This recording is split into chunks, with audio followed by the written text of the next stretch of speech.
धरून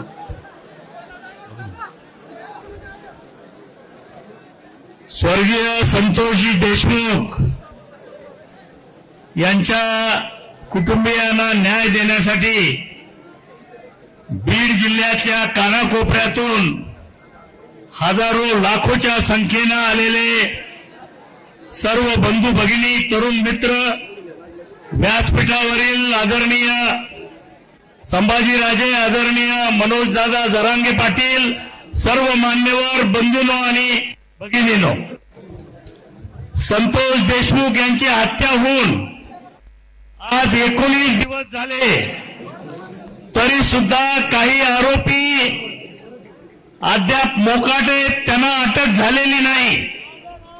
खंडणीतल्या आरोपी वाल्मिक कराड याला सुद्धा अटक झालेली नाही। या निमित्तानं मला एवढं सांगायचंय की गेल्या 5 वर्षामध्ये 4 वर्ष धनंजय मुंडे या जिल्ह्याचे पालकमंत्री होते। या ठिकाणी पंकजाताईंनी सांगितलं की या धनंजय मुंडेंनी आपलं पालकमंत्री पद भाड्याने दिलं। कोणाला दिलं? वाल्मिक कराडला दिलं। एक घटनाबाह्य सत्ता केंद्र आणि पालकमंत्र्याचे सगळे अधिकार मिळाल्यानंतर यांनी पोलीस प्रशासनावर आणि संपूर्ण प्रशासनावर आपली झडप बसवली। फोन करून पोलीस स्टेशनला सांगायचं की ह्याला उचला, 307 मध्ये अडकवा, 302 मध्ये अडकवा। हजारो बेगुन्हा नागरिकांवरती या ठिकाणी खटले। या परळी तालुक्यामध्ये गोदावरी नदीतून दररोज 300 हायवा ह्या वाळूचा उपसा करतात। कोणाच्या इथे हवा? आणि म्हणून या ठिकाणी या सर्व गोष्टीला ज्यांनी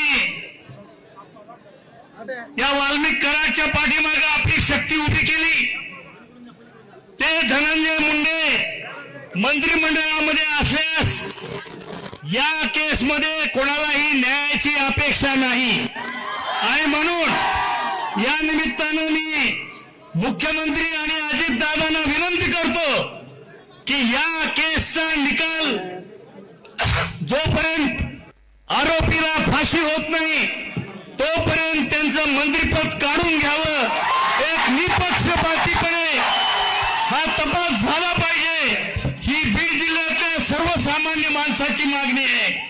आणि मला आपल्याला सगळ्यांनाच विनंती करायची आहे की आजचा मोर्चा हे आपलं पहिलं पाऊल आहे आणि न्याय जर मिळाला नाही तर याच्यापेक्षा सुद्धा अतिशय कडक आणि मोठं आंदोलन या देशमुख कुटुंबियांना न्याय देण्यासाठी आपल्याला करावं लागणार आहे।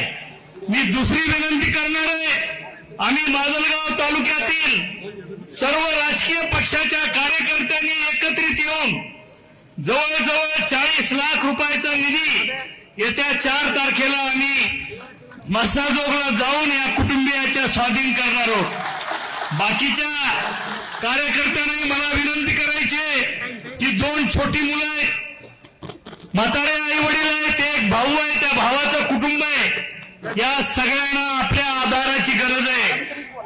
संतोष देशमुखचं कुटुंब हे प्रत्येकाने समजलं पाहिजे की माझं कुटुंब आहे आणि त्याला मदतीची गरज असताना आपल्या सर्वांना मला विनंती करायची आहे की जी काही मदत आपल्या हातून घडेल ती या कुटुंबियाला आपण सर्वांनी करावी।